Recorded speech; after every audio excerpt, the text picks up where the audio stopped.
जय हिंद, वंदे मातरम। साथियों, आज मैं आपको 10 ऐसे मूल मंत्र देने जा रहा हूं, यदि आप इनको फॉलो कर लेते हैं तो आप किसी भी एग्जाम को टॉप कर सकते हैं। फिर चाहे आपके वो बोर्ड एग्जाम हो या फिर आपके कंपटीशन एग्जाम हो। जी हां, यदि आप इन 10 बातों को फॉलो कर लेंगे तो 100% आपको एग्जाम में सफलता मिलेगी, आप टॉप करेंगे। बहुत ही सिंपल है, बहुत ही साधारण से है। तो यदि आप भी जानना चाहते हैं तो वीडियो में अंत तक बने रहिएगा। और यदि आप चैनल पर पहली बार आए तो चैनल को जरूर सब्सक्राइब कर लीजिएगा, बेल आइकन को प्रेस कर लीजिएगा। तो सर चलिए साथियों, जानते हैं सबसे पहला मूल मंत्र। तो सबसे पहला है साथियों एक्सरसाइज। जी हां साथियों, मैं एक्सरसाइज का मतलब ये नहीं आपको जिम करने के लिए बोल रहा हूं। एक्सरसाइज का मतलब है कि जब हम पढ़ाई कर रहे होते हैं तो हमारी जो बॉडी है वो कहीं ना कहीं वो एक एक्टिव मोड में रहे।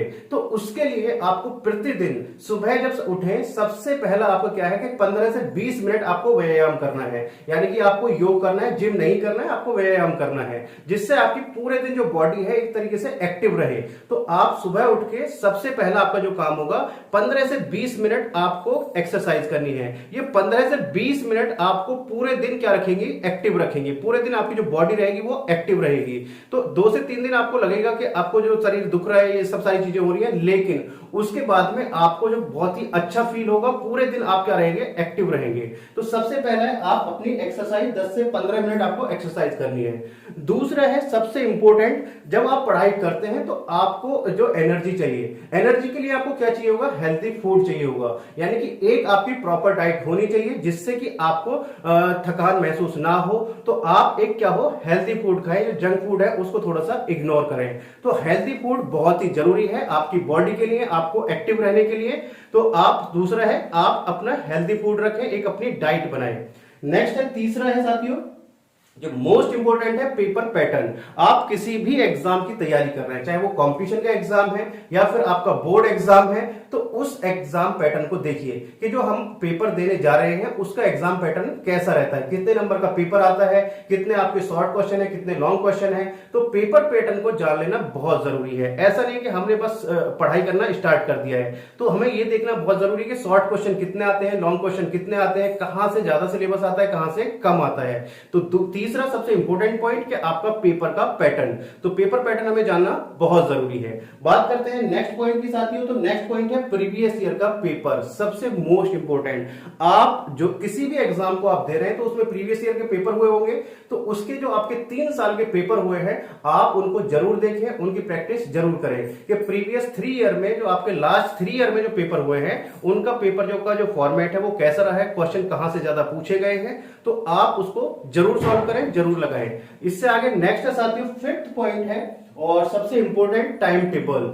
आपको अपने टाइम टेबल बनाना बहुत जरूरी है कि आपको दिन में कितने घंटे पढ़ना है, आपको किस सब्जेक्ट को कितने घंटे देने हैं। और मैं आपको एक चीज और कहूंगा, जो सब्जेक्ट आपको टफ लगता हो उसको थोड़ा सा टाइम ज्यादा दें। जो आपका सब्जेक्ट आपको टफ लगता है तो उस सब्जेक्ट को थोड़ा सा समय अधिक दें। तो आप एक टाइम टेबल जरूर बनाएं। मैं आपसे ये नहीं कहूंगा कि आप जो है 12 घंटे पढ़े, 16 घंटे पढ़े। आप अपना टाइम टेबल थोड़ा कम बनाएं, कोई इश्यू नहीं है, कोई परेशानी नहीं है, लेकिन जो आप टाइम टेबल बनाएं उसको रूटीन में फॉलो करें। यानी कि आपको प्रतिदिन कंटिन्यूअसली आपको वो फॉलो करना है। ऐसा नहीं कि आज हमने 12 घंटे पढ़ाई कर ली और कल हमने 4 घंटे भी नहीं करी।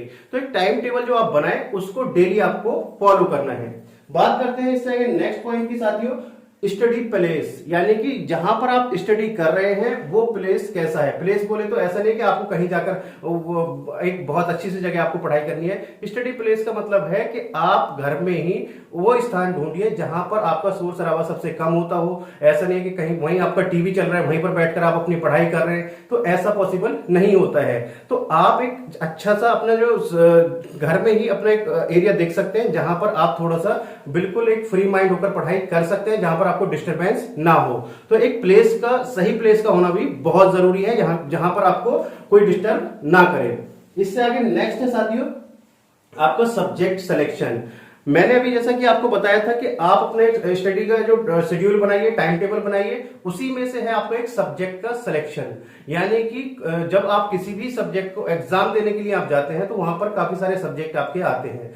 तो उसमें से जो आपको सबसे टफ लगता है आपको सबसे ज्यादा समय उसी सब्जेक्ट को देना है।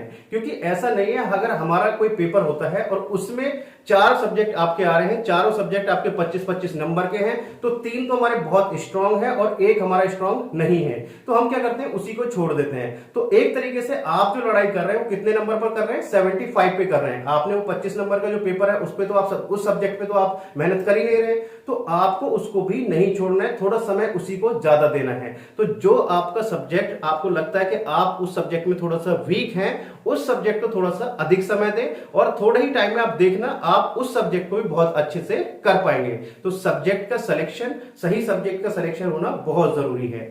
अब इससे आगे बात करते हैं साथियों, नेक्स्ट है रिवीजन। होता क्या है, हम गलती यही करते हैं कि हम एग्जाम से पहले रिवीजन नहीं करते हैं। तो रिवीजन करना बहुत जरूरी है, चाहे वो आपने बहुत अच्छे से वो चीज आपको आती है, लेकिन फिर भी एग्जाम टाइम से पहले या एग्जाम टाइम से यानी कि जब बिल्कुल एग्जाम के लिए आप जा रहे हैं 1 दिन पहले या 2 दिन पहले, तो पूरा जो आपने स्टडी किया था पूरे साल में या पूरे 6 महीने में, तो उसको रिवीजन करना बहुत जरूरी है। तो रिवीजन बहुत ही इंपॉर्टेंट फैक्टर है, क्योंकि एग्जाम में हमें आता है, लेकिन अगर हम रिवीजन करके नहीं गए हैं तो फिर कहीं ना कहीं हम भूल जाते हैं और उस चीज को हम नहीं कर पाते हैं। तो रिवीजन बहुत ही इंपॉर्टेंट रोल अदा करता है, तो रिवीजन करना बहुत ही जरूरी है। इससे आगे बात करते हैं साथियों, नेक्स्ट है इंपॉर्टेंट जो पॉइंट्स होते हैं उनको हाईलाइट करना।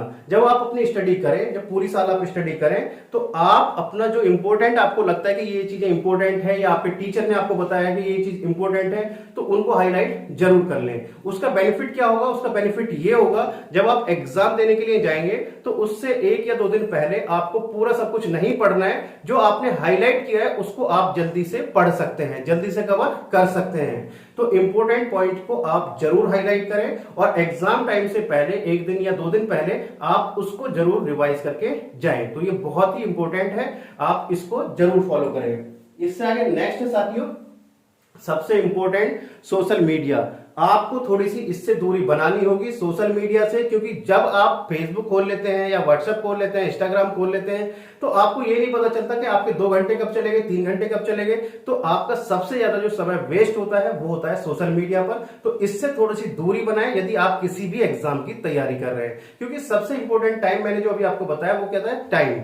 सबसे इंपॉर्टेंट चीज होती है वो होती है टाइम, और यहां पर सबसे ज्यादा यदि टाइम वेस्ट होता है तो वो होता है सोशल मीडिया पर। तो साथियों, यदि आपको कामयाब होना है, जीवन में सफल होना है, टॉप करना है, तो उसके लिए थोड़ा सा आपको इससे दूरी बनानी होगी, सोशल मीडिया से आपको दूरी बनानी होगी। तो साथियों, यदि आपको वीडियो पसंद आई हो, यदि आपको इंफॉर्मेटिव लगी हो, तो वीडियो को जरूर लाइक कीजिएगा। यदि आप इन चीजों को फॉलो कर लेते हैं तो डेफिनेटली आप जरूर टॉप करेंगे। तो वीडियो अच्छी लगी हो तो वीडियो को लाइक कीजिएगा और चैनल पर पहली बार आए तो चैनल को जरूर सब्सक्राइब कीजिएगा। तो चलिए साथियों, मिलते हैं आपसे नेक्स्ट वीडियो में इस तरह की इंफॉर्मेशन के साथ। तब तक के लिए जय हिंद, जय भारत।